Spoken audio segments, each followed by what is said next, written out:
share Chapter 1 of Ungifted with you. Chapter 1, Unearthed. Donovan Curtis, IQ 112. I want a refund from Ancestry.com. They traced my family all the way back to the Revolution. And in all those forefathers and foremothers, aunts, uncles, and cousins, there was nobody like me.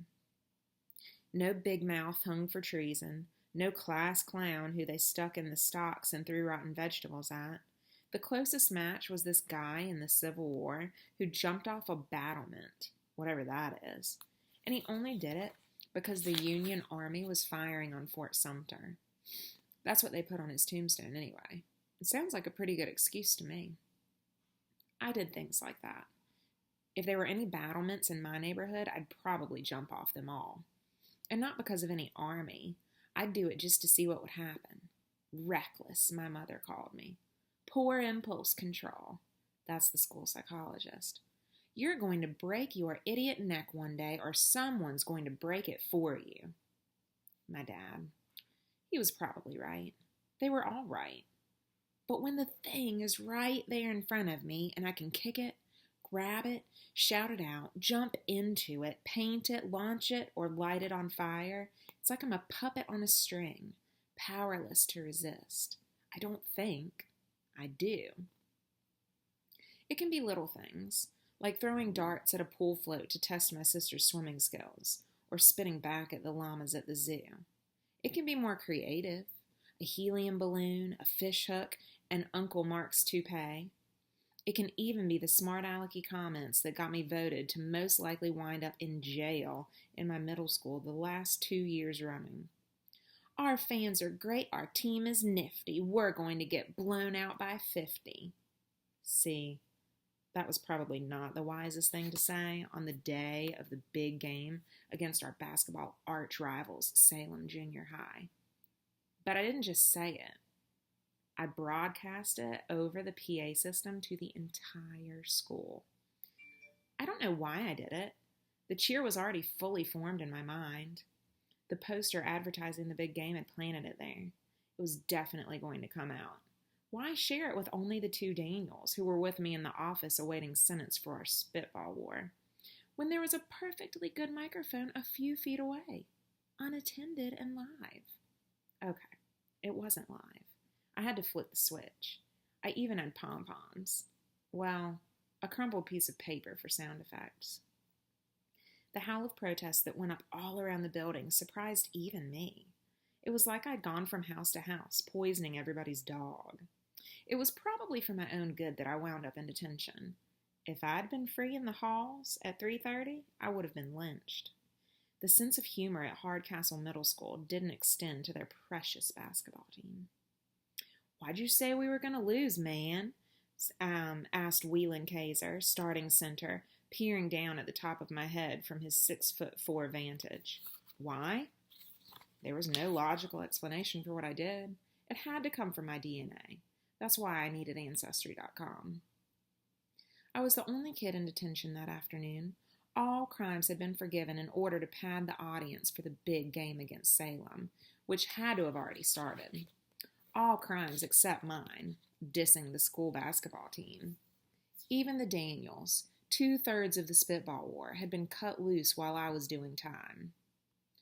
The Daniels weren't at the game. I knew this because they were skulking in the bushes outside the detention room, making grotesque faces at me through the window. If they could make me laugh, and it wasn't easy to hold back, I'd be in even more trouble. As it was, Mr. Fender was checking his watch every 30 seconds. He wanted to be at the game, not babysitting me. Finally, he could bear it no longer. "I'll be right back," he told me sternly. The instant he was gone, the window was flung open from the outside. "Come on," hissed Daniel Sanderson. "Let's get out of here." "He's coming back," I protested. "No, he's not," scoffed the other Daniel Nussbaum. "He is going to the office to watch the feed from the security camera in the gym. You've only got 10 more minutes. If he's any kind of basketball fan, you're golden." I was out that window like a shot, breathing sweet, free air. See what I'm saying? The open road called and I took it. This time, I'd needed a little help. That's where the Daniels came in. They helped me a lot. They'd helped me to the office with our spitball fight, and helped me to the PA mic by daring me to do it. With friends like them, sometimes I wondered why I would ever need enemies. I turned on them. Thanks for letting me take the fall alone. Your support was really touching. Nussbaum shrugged innocently. I couldn't take credit for your poem. It wasn't a poem. It just happened to rhyme. I've been meaning to talk to you about that, Sanderson put in. Don't you think that's kind of dorky? I mean, who rhymes anymore?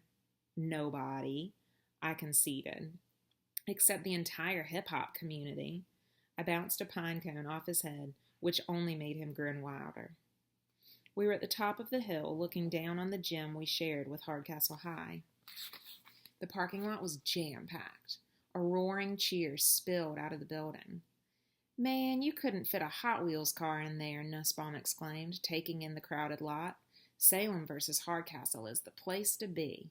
Let's go check out the score, said Sanderson. We can see if our nifty team will lose by 50. Yeah, Donovan, nice school spirit, Nussbaum added, like he had any. We started down, the Daniels jostling each other absently. A kind of friendly belligerence came naturally to those two. Maybe they were descended from the Hatfields and the McCoys. I bet the Daniels had never checked it out on Ancestry.com. And then, the moment was upon me.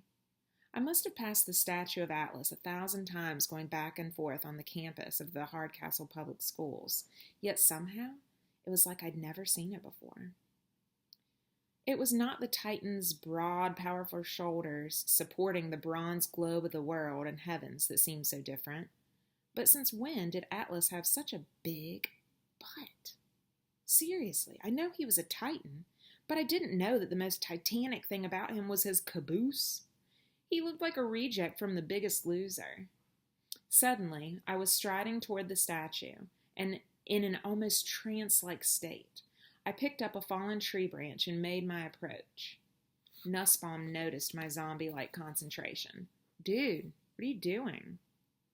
I didn't answer, and he didn't really expect me to. He knew me. They both did. I cocked back the branch and unloaded a home run swing. The impact vibrated up through my arms to my brainstem and into every cell of my body. The branch shattered in my hands. I have to say that this was always the best part of it for a guy like me.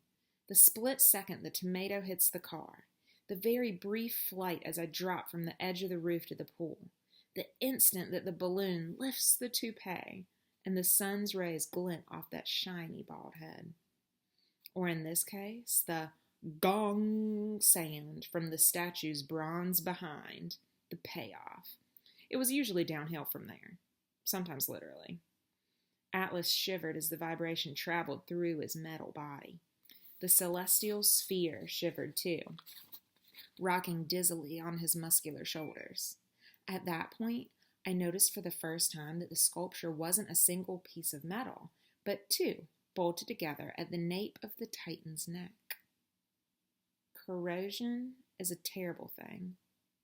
It was all in slow motion, but there was nothing you could do to stop it. With a crack, the bolt snapped. Pieces whizzing out of sight. The ball of the world and heavens toppled and hit the ground with a whoomp. I was still wrapped up in the deed, lost in the moment. It took the twin gasps from the Daniels to break the trance, and by that time the heavy ball was already rolling. Oh no! The big bronze globe careened down the hill toward the gym, picking up speed as it went. I ran after it, although what I thought I could do to stop it, I have no idea. Help me, I called to the Daniels, but they were heading in the opposite direction.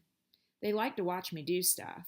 They had a lot less interest in hanging around for the consequences.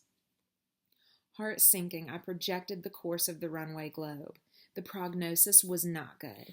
It was hurtling straight for the parking lot, where there were a lot of innocent cars waiting to be bashed in. Desperately, I threw myself head first at the juggernaut. When my shoulder struck the heavy metal, it felt like running into a brick wall. If it changed the direction at all, it was about a millionth of an inch. Flat on my face now, all I could do was watch. The globe screamed down toward all that expensive machinery, bounced off an upturned curbstone, and caroomed toward the building. The cars were safe, but the world and heavens were now on a collision course with the basketball game. It pulverized the glass doors, sending up a blizzard of shards that obscured the entrance.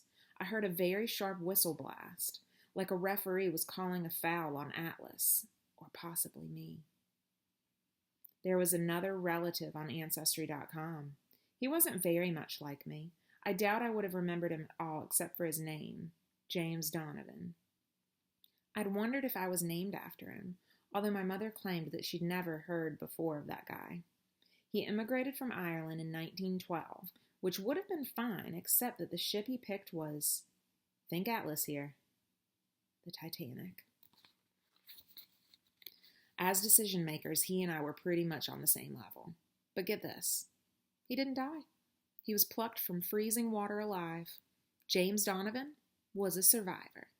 If I'd inherited any of those skills, I had a sinking feeling they were about to come in handy. And there you have it. That's the end of chapter 1. So I hope you enjoyed it and look forward to hearing chapter 2, Unidentified, Dr. Schultz, IQ 127, from Miss Whitford tomorrow. Bye, guys.